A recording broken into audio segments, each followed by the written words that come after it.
ஸ்ரீமதே ராமானுஜாய நமக. ந காயத்ரியாஹாம் பரம் மந்திரம் ந மாதுஹு பர தெய்வதம் ந காஷயாஹ பரமோ தீர்த்தம் ந ஏகாதசயஹ சமம் விரதம் என்கின்ற பத்மபுராண ஸ்லோகம் ஏகாதசியை பற்றி அற்புதமாக விவரிக்கின்றது. ந காயத்ரியாஹாம் பரம் மந்திரம், காயத்ரி மந்திரத்தை காட்டிலும் மேலான ஒரு மந்திரம் என்பது கிடையாது. அதற்கு சரிசமமாகவோ உயர்வு பெற்றதாகவோ அதற்கு மேலானதுன்னு சொல்லும்படியான ஒரு மந்திரம் என்பது கிடையாதுன்னு காயத்ரி மந்திரத்துக்கு மகிமை.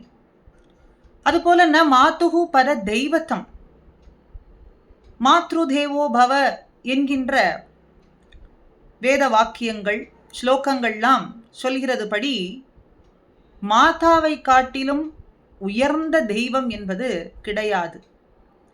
மாதாவுக்கு ஒப்பு சொல்லலாம்படி வேறு ஒரு தெய்வம் உண்டான்னா அதுவும் இல்லை.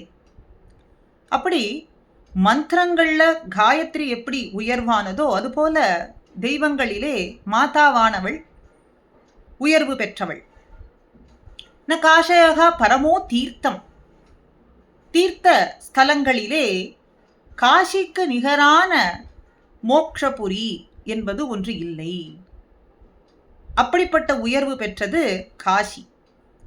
அதே போலே விரதங்களிலே உபவாசங்களிலே மேன்மை பெற்றதுன்னு சொன்னா அது ஏகாதசி விரதம். ஏகாதசியா சமம் விரதம், அதுக்கு சமம்னோ அதுக்கு மேலானதுனோ ஒரு விரதத்தை ஒப்பிட்டு சொல்லவே முடியாது என்று பத்மபுராணம் காட்டுகின்றது.